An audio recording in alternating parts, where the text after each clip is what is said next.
రేవంత్ రెడ్డి గారు నేను ఒక మాట అంటాను. మీరు నేను చెన్నై మీటింగ్కి పోయినాం. అక్కడ మీరు ప్రతిపాదన పెట్టిండ్రు.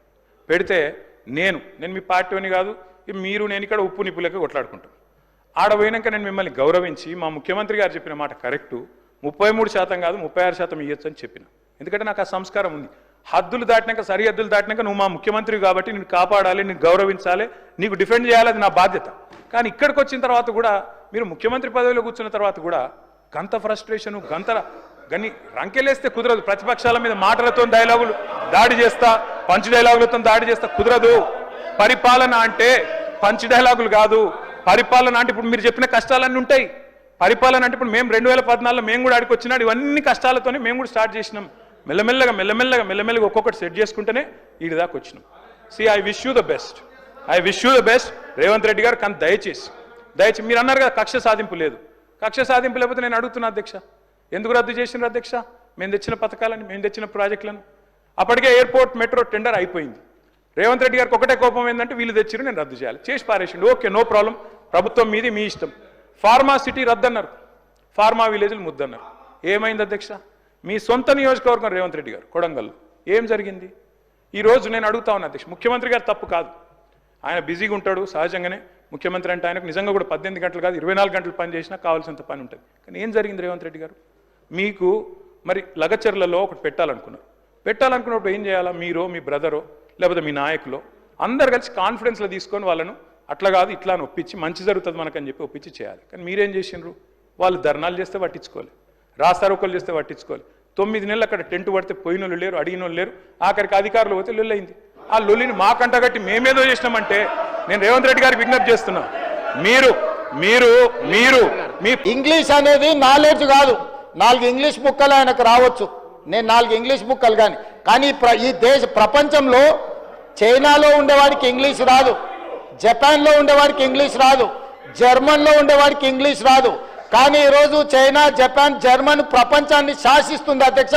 4 ఇంగ్లీష్ ముక్కలు వస్తే ఒకవేళ హోటల్లో పనిచేయడానికి, ఆర్డర్స్ తీసుకోవడానికి పనికొస్తుండొచ్చు అధ్యక్ష.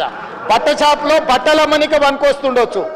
గుంటూరులో చదివిన తెలివితేటలన్నీ మా దగ్గర వచ్చి చూపించొద్దు అధ్యక్ష. మేము గవర్నమెంట్ స్కూల్లో చదివి వచ్చినాం, మేము గుంటూరులో చదవలే.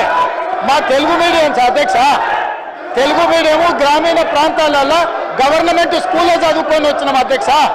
మేము గుంటూరులో పోయి చదువుకొని రాలే, ఆ తర్వాత పూనా పోలే, ఆ తర్వాత విదేశాలు తిరగనికి పోలే. మేము ఇక్కడనే పుట్టినాం, ఇక్కడనే పెరిగినాం, ఇక్కడనే చదువుకున్నాం. లోకల్ పరిజ్ఞానంతో పనిచేస్తున్నాం అధ్యక్ష. ప్రజల బాధ తెలిసిన వాళ్ళం అధ్యక్ష. మేము 4 ఇంగ్లీష్ ముక్కలు వచ్చినంత మాత్రాన అదేదో గొప్పతనం అని దాని మీద ఏదో పెద్ద ఉపన్యాసాలు ఇచ్చి దాన్ని చూపించి ఏదో సాధించినమని. కాబట్టి ప్రపంచంలో అత్యధికంగా ప్రపంచాన్ని శాసిస్తున్నది చైనా, జపాన్, జర్మన్. ఆ దేశంలో ఎవరికేం ఇంగ్లీష్ రాదు, కానీ వాళ్ళు ప్రపంచాన్ని శాసిస్తున్నారు ఆర్థిక వ్యవస్థను. అట్లాంటిది ఈరోజు తెలంగాణ రాష్ట్రంలో ఒక రైతు కుటుంబం నుంచి వచ్చి, గ్రామీణ ప్రాంతాల నుంచి వచ్చి గవర్నమెంట్ స్కూల్లో తెలుగు మీడియంలో చదువుకున్న నేను ముఖ్యమంత్రి అయితే ఎందుకు మీకు కడుపుమంట? ఏందా బాధ? అసలు కళ్ళల్లో నిప్పులు పోసుకుంటారు అధ్యక్ష. నేను కనిపించగానే ఆయననే చూడనికనే వస్తలేడు, చూస్తే అదేదో పాపమైంది అన్నట్టు. కాబట్టి ఇప్పటికైనా దయచేసి ఈ 5 ఏళ్ళు కాదు వచ్చే 5 ఏళ్ళు కూడా, ఈ 5 ఏళ్ళు కాదు వచ్చే 5 ఏళ్ళు కూడా మేమే ఉంటాము. మీరు అక్కడ ఉండాలనుకుంటే సలహాలు ఇవ్వండి. పెద్ద ఆయన మీకు కుర్చీ ఇయ్యాడు. నేను మళ్ళీ కూడా చెప్తున్నా, పెద్ద ఆయన గురించి నీకెంత తెలుసో తెలియదు కానీ నాకు చాలా తెలుసు.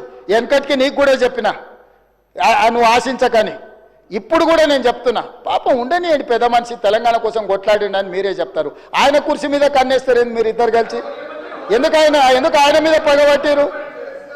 కుటుంబంలో పెద్ద దిక్కు ఒక ఆయన ఉండాలి, పెద్ద దిక్కుంటేనే గౌరవం ఉంటుంది. పెద్ద ఆయనను కూడా ఖతం చేసి కుర్చీలో కూర్చోవాలనే స్కీమ్లు వేయకండి. ఇంతకుముందే నేను కాగితం తెచ్చిస్తే ఏందో అనుకున్నా, మా వాళ్ళు చెప్తున్నారు గతంలో నేపాల్ యువరాజు దీపేంద్ర తన కుటుంబంలోని 8 మందిని AK-47 పెట్టి కాల్ చేసిందట, పదవి ఇయ్యలేదని. నేపాల్ రాజు వాళ్ళ పిల్లగాడు కుటుంబంలో పదవులు ఇస్తలేరని రాత్రి డిన్నర్కి పిలిచి AK-47 పెట్టి ఇంట్లో వాళ్ళందరినీ AK-47 పెట్టి కాల్ చేసిండంట. అట్లాంటి పరిస్థితులు తెలంగాణలో రాకుండా చూడండి అధ్యక్ష. వారికి చెప్పండి, వారు చదువుకుంటే చదువుకున్నారు, గుంటూరు తెలివితేటలు ఉంటే ఉన్నాయి, అవి ఉపయోగించి తెలంగాణకి ఏమైనా ప్రయోజనం చేకూర్చేటట్టు చెప్పమని చెప్పుండ్రు అధ్యక్ష.